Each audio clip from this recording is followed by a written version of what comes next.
Train के AC compartment में मेरे सामने की सीट पर बैठी लड़की ने मुझसे पूछा, हेलो, क्या आपके पास इस मोबाइल की सिम निकालने का पिन है?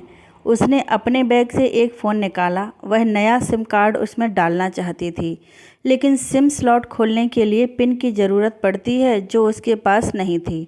मैंने हाँ में गर्दन हिलाई और अपने क्रॉस बैग से पिन निकाल कर लड़की को दे दी। लड़की ने थैंक्स कहते हुए पिन ले ली और सिम डालकर मुझे पिन वापस कर दी। थोड़ी देर बाद वो फिर से इधर उधर ताकने लगी। मुझसे रहा नहीं गया, मैंने पूछ लिया, कोई परेशानी? वो बोली, सिम स्टार्ट नहीं हो रही है। मैंने मोबाइल मांगा, उसने दिया। मैंने उसे कहा कि सिम अभी एक्टिवेट नहीं हुई है, थोड़ी देर में हो जाएगी। एक्टिव होने के बाद आईडी वेरिफिकेशन होगा, उसके बाद आप इसे इस्तेमाल कर सकेंगी। लड़की ने पूछा, आईडी वेरिफिकेशन क्यों? मैंने कहा, आजकल सिम वेरिफिकेशन के बाद एक्टिव होती है। जिस सिम से ये सिम उठाई गई है, जिस नाम से ये सिम उठाई गई है, उसका ब्यौरा पूछा जाएगा, बता देना। लड़की बुदबुदाई। ओह, मैंने दिलासा देते हुए कहा, इसमें कोई परेशानी की कोई बात ही नहीं है। वो अपने एक हाथ से दूसरा हाथ दबाती रही, मानो किसी परेशानी में हो। मैंने फिर विनम्रता से कहा, आपको कहीं कॉल करना हो तो मेरा मोबाइल इस्तेमाल कर लीजिए। लड़की ने कहा, जी फ़िलहाल नहीं, थैंक्स। लेकिन ये सिम किस नाम से खरीदी गई है? मुझे नहीं पता। मैंने कहा, एक बार एक्टिव होने दीजिए, जिसने आपको सिम दी है उसी के नाम से होगी। उसने कहा, ओके, कोशिश करते हैं। मैंने पूछा, आपका स्टेशन कहाँ है? लड़की ने कहा, दिल्ली। और आप? लड़की ने मुझसे पूछा। मैंने कहा, दिल्ली ही जा रहा हूँ, एक दिन का काम है। आप दिल्ली में रहती हैं? यह लड़की बोली, नहीं, दिल्ली में कोई काम नहीं, ना ही मेरा घर है वहाँ। तो मैंने उत्सुकतावश पूछा। वो बोली, दरअसल ये दूसरी ट्रेन है जिसमें आज मैं हूँ, और दिल्ली से तीसरी गाड़ी पकड़नी है, फिर हमेशा के लिए आज़ाद। लेकिन किस तरह की कैद से? मुझे फिर जिज्ञासा हुई। किस कैद में थी ये कमसिन अल्हड़ सी लड़की? बोली, उसी कैद में थी जिसमें हर लड़की होती है, जहाँ घर वाले कहें शादी कर लो, जब जैसा कहें वैसा करो। मैं घर से भाग चुकी हूँ। मुझे ताज्जुब हुआ, मगर अपने ताज्जुब को छुपाते हुए मैंने हंसते हुए पूछा, अकेली भाग रही हैं आप? आपके साथ कोई नज़र नहीं आ रहा? वो बोली, अकेली नहीं, साथ में है कोई। कौन? मेरे प्रश्न खत्म नहीं हो रहे थे। दिल्ली से एक और ट्रेन पकड़ूंगी, फिर अगले स्टेशन पर वो जनाब मिलेंगे, और उसके बाद हम किसी को नहीं मिलेंगे। ओह, तो ये प्यार का मामला है? उसने कहा, जी। मैंने उसे बताया कि मैंने भी लव मैरिज की है। ये बात सुनकर वो खुश हुई, बोली, वाओ, कैसे, कब? लव मैरिज की बात सुनकर वो मुझसे बात करने में रुचि लेने लगी।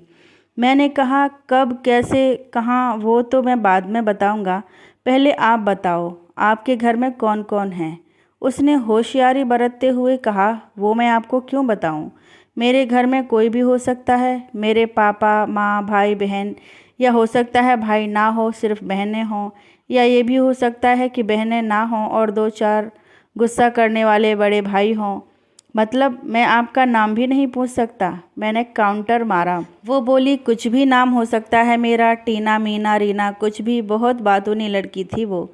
थोड़ी इधर उधर की बातें करने के बाद उसने मुझे टॉफ़ी दी, जैसे छोटे बच्चे देते हैं क्लास में। बोली, आज मेरा बर्थडे है। मैंने उसकी हथेली से टॉफ़ी उठाते हुए बधाई दी और पूछा, कितने साल की हुई हो? वो बोली, 18। मतलब भागकर शादी करने की कानूनी उम्र हो गई आपकी? वो हंसी। कुछ ही देर में काफ़ी फ्रैंक हो चुके थे हम दोनों, जैसे बहुत पहले से जानते हों एक दूसरे को। मैंने उसे बताया कि मेरी उम्र 35 साल है, यानी 17 साल बड़ा हूँ। उसने चुटकी लेते हुए कहा, लग तो नहीं रहे हो। मैं मुस्कुरा दिया। मैंने उससे पूछा, तुम घर से भागकर आई हो? तुम्हारे चेहरे पर चिंता के निशान जरा भी नहीं हैं। इतनी बेफिक्री मैंने पहली बार देखी। खुद की तारीफ सुनकर वो खुश हुई। बोली, मुझे उन जनाब ने, मेरे लवर ने, पहले से ही समझा दिया था कि जब घर से निकलो तो बिल्कुल बिंदास रहना।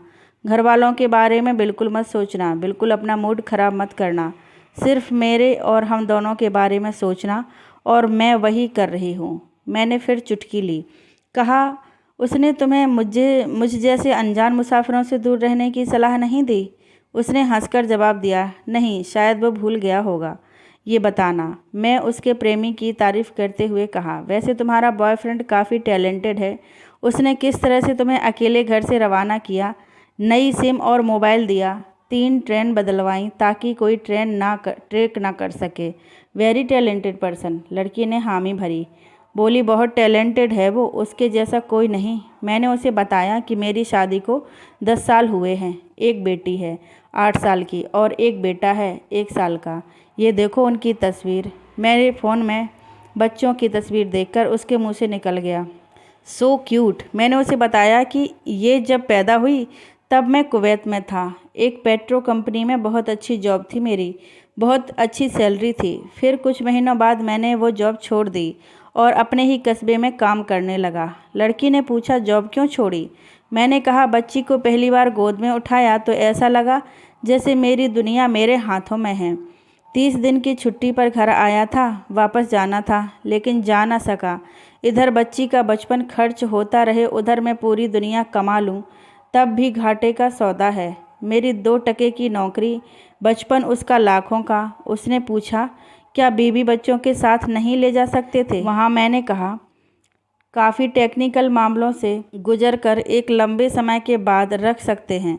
उस वक्त ये मुमकिन नहीं था। मुझे दोनों में से एक को चुनना था, आलीशान रहन सहन के साथ नौकरी या परिवार। मैंने परिवार चुना, अपनी बेटी को बड़ा होते देखने के लिए। मैं कुवैत से वापस आ गया था लेकिन अपना इस्तीफ़ा देकर लौट आया। लड़की ने कहा, वेरी इम्प्रेसिव। मैं मुस्कुराकर खिड़की की तरफ देखने लगा।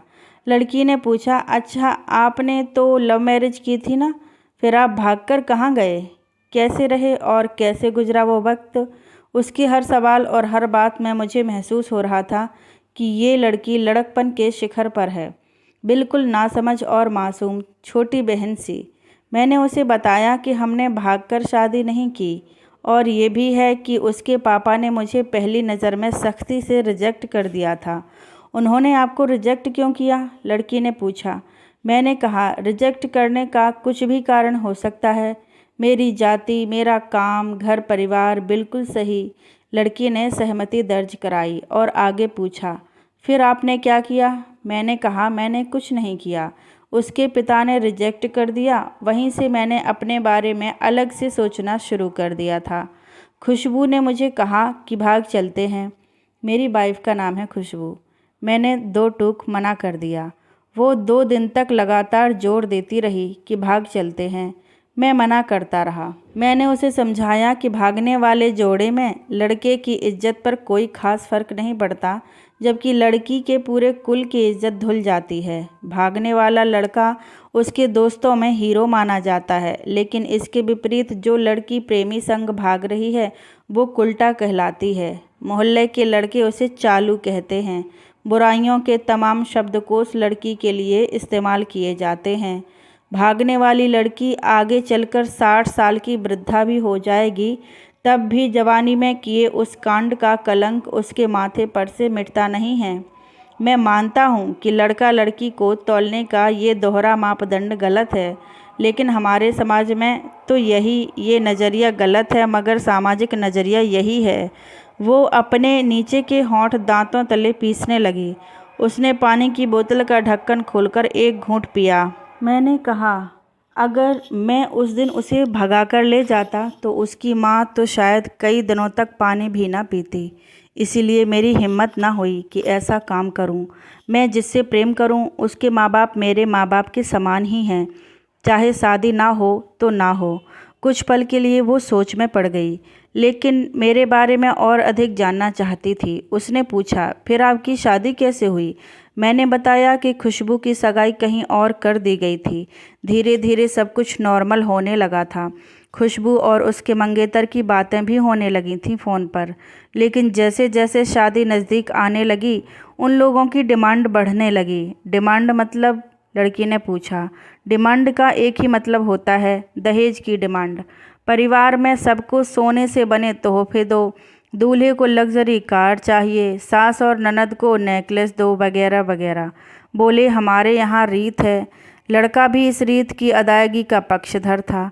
वो सगाई मैंने तुड़वा डाली। इसलिए नहीं कि सिर्फ मेरी शादी उससे हो जाए, बल्कि ऐसे लालची लोगों में खुशबू कभी खुश नहीं रह सकती थी, ना उसका परिवार। फिर किसी तरह घर वालों को समझा बुझाकर मैं फ्रंट पर आ गया और हमारी शादी हो गई।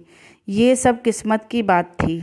लड़की बोली, चलो अच्छा हुआ आप मिल गए, वरना वो गलत लोगों में फंस जाती। मैंने कहा, ज़रूरी नहीं कि माता पिता का फैसला हमेशा सही हो, और ये भी ज़रूरी नहीं कि प्रेमी जोड़े की पसंद सही हो। दोनों में से कोई भी गलत या सही हो सकता है। काम की बात यहाँ ये है कि कौन ज़्यादा वफादार है।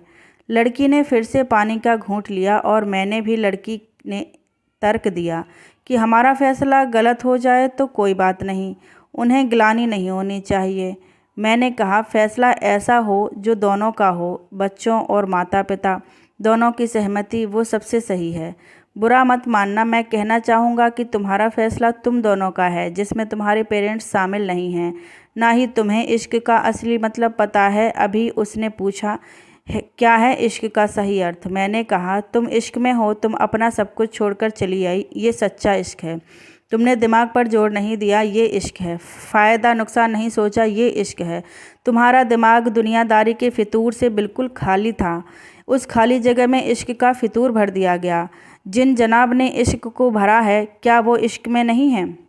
यानी तुम जिसके साथ जा रही हो वो इश्क में नहीं, बल्कि होशियारी हीरोगिरी में है। जो इश्क में होता है वो इतनी प्लानिंग नहीं कर पाता है, 3 ट्रेनें नहीं बदलवा पाता है, उसका दिमाग इतना काम ही नहीं कर पाता। कोई कहे मैं आशिक हूँ और वो शातिर भी हो, ये नामुमकिन है। मजनू इश्क में पागल हो गया था, लोग पत्थर मारते थे उसे। इश्क में उसकी पहचान तक मिट गई। उसे दुनिया मजनू के नाम से जानती है, जबकि उसका असली नाम कैस था, जो नहीं इस्तेमाल किया जाता। वो शातिर होता तो कैस से मजनू ना बन पाता। फरहाद ने शीरीं के लिए पहाड़ों को खोद कर नहर निकाल डाली थी, और उसी नहर में उसका लहू बहा था। वो इश्क था। इश्क में कोई फ़कीर हो गया, कोई जोगी हो गया। किसी मांझी ने पहाड़ तोड़कर रास्ता निकाल लिया। किसी ने अतिरिक्त दिमाग नहीं लगाया, चालाकी नहीं की। लालच, हवस और हासिल करने का नाम इश्क नहीं है। इश्क समर्पण करने को कहते हैं, जिसमें इंसान सबसे पहले खुद का समर्पण करता है, जैसे तुमने किया। लेकिन तुम्हारा समर्पण हासिल करने के लिए था। यानी तुम्हारे इश्क में लालच की मिलावट हो गई। लड़की अचानक खो सी गई।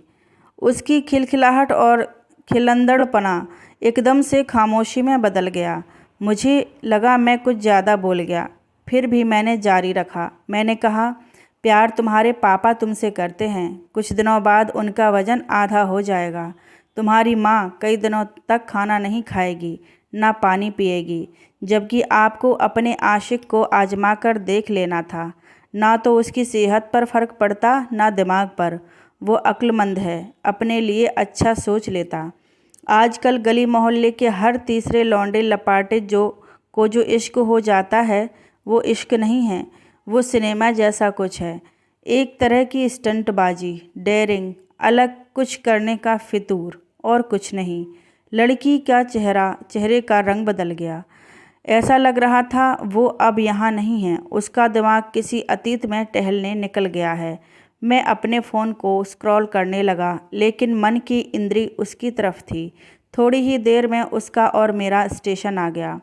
बात कहाँ से निकली थी और कहाँ पहुँच गई, उसके मोबाइल पर मैसेज टोन बजी। देखा, सिम एक्टिवेट हो चुकी थी। उसने चुपचाप बैग में से आगे का टिकट निकाला और फाड़ दिया। मुझे कहा, एक कॉल करना है। मैंने मोबाइल दिया। उसने नंबर डायल करके कहा, सॉरी पापा, और सिसक कर रोने लगी। सामने से पिता भी फ़ोन पर बेटी को संभालने की कोशिश करने लगे। उसने कहा, पिताजी आप बिल्कुल चिंता मत कीजिए, मैं घर आ रही हूँ। दोनों तरफ से भावनाओं का सागर उमड़ पड़ा। हम ट्रेन से उतरे। उसने फिर से पिन मांगी, मैंने पिन दी। उसने मोबाइल से सिम निकाल कर तोड़ दी और पिन मुझे वापस कर दिया। कहानी को अंत तक पढ़ने का धन्यवाद। देश की सभी बेटियों को समर्पित ये मेरा दावा है। माता पिता से ज़्यादा तुम्हें दुनिया में कोई प्यार नहीं करता। कहानी पढ़कर शेयर अवश्य कीजिएगा। शायद कोई परिवार, कोई बेटी और उनका भविष्य इससे बच जाए।